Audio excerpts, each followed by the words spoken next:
as far as maybe this program this year, your notoriety, people talking about you a little bit more, winning awards, how much you guys would be looking things forward like to getting that. to play at Ohio State? I don't think it's changed anything for me. Each and every week I just go out there and play my game. I don't really worry about what everyone has to say about me, what awards I'm voted for. I just kind of like my talking to be done on the field. Looking into things like that, it doesn't really do anything for me at the end of the day, so paying attention to it. Tell me about how you got here. Clemson doesn't recruit Kansas all that well. Tell me the process of Clemson kind of getting on your radar late in the game, maybe a month before Saturday, and then you realize that on the line last year. Seems like in one day we were still asking you guys that. Yeah, now you guys have, like you said, Clemson came late. Wasn't somebody that I was really looking into or a school I was looking at, but I ended up taking an official here when Clemson, they lost Jaron Kurz, Travis Blanks, and Mackenzie Alexander all in the same year.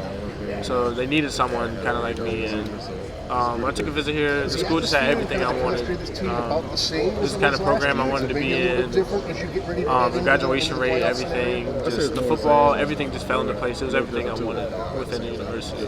You get here and you have to wait. I mean, you're used to being the guy. You're playing both sides of the ball in high school.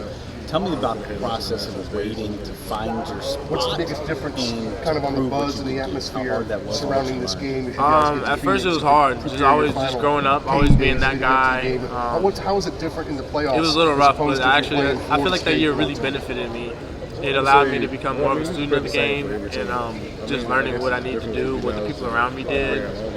Me and Shaq Smith, I remember when the team would be on away games, we would come in here and watch install tapes just to figure out what we could do.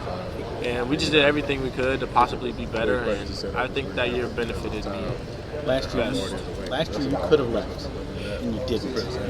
Looking back now, it seems like a brilliant decision. Why did you stay, and could this year have gone and be better? How hard is it to keep the buzz out? Setting yourself up for success going forward. First of all, I wanted to come back and get my degree. I always promised my mom I would get my college degree, so I couldn't break that promise. That was the main thing, and I didn't want to sell myself out. I felt like I would be leaving some things on the table if I would have left early last year. So, yeah, those are the main reasons I came back. Listed as a linebacker, how do you describe the position? Just your own thoughts on I mean, I would classify myself as a linebacker, but I feel like I can really do anything. I feel like I can learn it all, and I don't think there's anything physically or mentally that could stop me from playing any position. So I don't really know how I would describe it. Kind of like a Swiss Army knife would probably be the best thing I could say. What do you expect? Early on, maybe when you were being recruited out of high school, did you see it maybe as a detriment that people didn't know what position you were going to play? Now, as you get ready to take that next step, it's such a positive because you can play so many different places. Your development on that thought process. So coming out of high school, I didn't really know if I wanted to play receiver or defense. So as time went along, I went through recruiting. I finally came down to I just want to play defense. So when I came into that, it was really mostly just safety. So doing that and then going through a couple years of college, I felt like the nickel spot to where it's kind of like a safety, but I also get to do linebacker things here in this system. I feel like that was a spot for me. So going up to Coach D and talking to him about switching there, I feel like that's been the best for me. So ever since then, the rest has kind of been history. You're good at dropping back in coverage. You also like to blitz the quarterback. You're in there stopping the run. What do you feel like you do best? What do you like doing best when that play call comes? What's your favorite thing to do? The way the chemistry is set and how the brotherhood is set right now. I don't know, because getting an interception and getting a sack, they kind of go hand in hand. You can't really pick which one is better. Yes, sir. Yes, sir. So I don't know if I could really say I have a favorite. I just love the game of football, and any plays I get to make, I love to make them. Isaiah, when you guys look at the tape of Ohio State, what do you guys see? What steps off the tape when you guys walk out of your meeting rooms? Can you say that again? What steps off of the tape of the Ohio State guys when you walk out of the meeting room?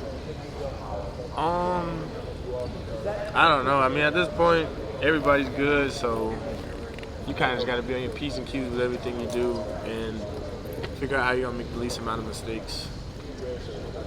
Isaiah, have you gotten caught up in any of this NFL draft talk surrounding you about jumping up on the big board and your stock getting up there?